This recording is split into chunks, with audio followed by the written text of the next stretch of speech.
Hi, and welcome to the Senior Network. I'm your host, Greg Fulton. Today we are joined by Tatiana Zanzig, Pruitt Home Health. Good to see you again. Good to see you as well. Well, we were chatty before the show, so let's continue. I think the viewers would love to hear about, you guys were talking about through the pandemic, you made it, did a great job, changed your business model. Now it's changing back a little bit. And we were talking about really trying to get people to start of care, correct? Yes. Explain what that would mean. Well, the bulk of our referrals do come from patients coming out of the hospital or a facility. And the idea and what the providers usually hope for is that we can kind of come in when the patient is transitioning back home. Okay. The goal, Medicare really requires home health to start an individual within 48 hours after discharge. Sure. Our goal is 24 hours if we can, make it happen.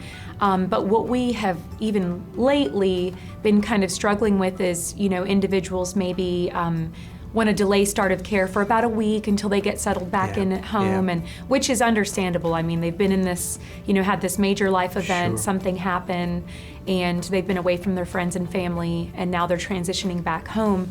It can all be so overwhelming. But it's just so important that we really get another set of eyes and ears in the home kind of early on to prevent. Well, like you said, for folks that have never been through that experience, it is very important to get the care started right away, because we see it too in home care and in home health, where as soon as they get out, something happens, unfortunately. There's a fall or something may happen at home, and then they go right back into the hospital, then they go right back through rehab. So I mean, it's very important, and I agree with you. It is. So what we just try to do is make sure that we're educating our patients and families as much as possible on the front end. And then when they do get home, we really try to get in there as soon as we can, and hopefully, promote positive patient outcomes and prevent those, rehospitalizations from happening. Well, Tati, kind of break that down a little bit for the viewers then. You're saying if they're in the hospital, how do you educate them on the options they have with you before they get out? So actually the hospitals in our area anyway have allowed for us to actually come in, and we can actually meet with individuals if they want face-to-face. A lot of what I do is also remote, so I can reach out to patients while they're still in the facility. I can reach out to their families. I'm always available to meet with them in person if they ever need to, and we really just discuss home health, what all we have to offer, skilled nursing, physical therapy, occupational therapy, speech therapy. We can get social work involved, anything else that's needed.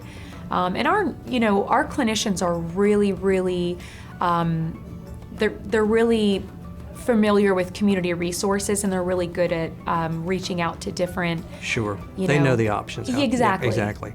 Well, and I think that folks that don't know that, I mean, it's awesome to be able to get physical therapy rehab in your house. It really is. You don't have to worry about getting a ride, using your walker or cane, getting a family member to help you and drive you there. I mean, it really saves a lot of time. And not only that, for those higher risk individuals who are really concerned about the continued COVID pandemic, I mean, not having to leave their home, and resting assured that our clinicians come in, protected with the proper PPE, and that they can deliver safe, quality care in the home. Exactly. And for the senior population out there, Medicare covers your services, correct? Yes, 100%.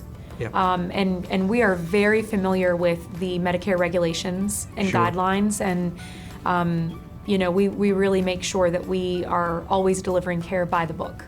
And you're not in and out. How long are you typically there? Well, I mean, for some people, home health can last a few weeks. For others, it could last a few months. It really depends on how, whether or not they're continuing to improve. And then a visit can last, around 45 minutes. It really kind of depends on, the acuity level. So you're not there bothering them all day. You're in and out. Right. Yeah, and we schedule things in advance, so it's really something that we really want to make sure that patients aren't waiting around all day for their visit. We want them to kind of be in the loop, and we promote communication and everything. So. I know I always see you on the road. You're all over the place. What areas again do you serve? So my territory is like Hilton Head, Bluffton, Hardyville, Okatie, Ridgeland. I mean, we cover all of Beaufort County, Jasper County, Hampton, Colleton. So we're all over the state. Sure. And there are I mean, we're pretty much in every single county in the state. Well, you have a great reputation. Thank you. Tatiana, thank you so much. Great to see you. Stay with us, more to come here on the Senior Network.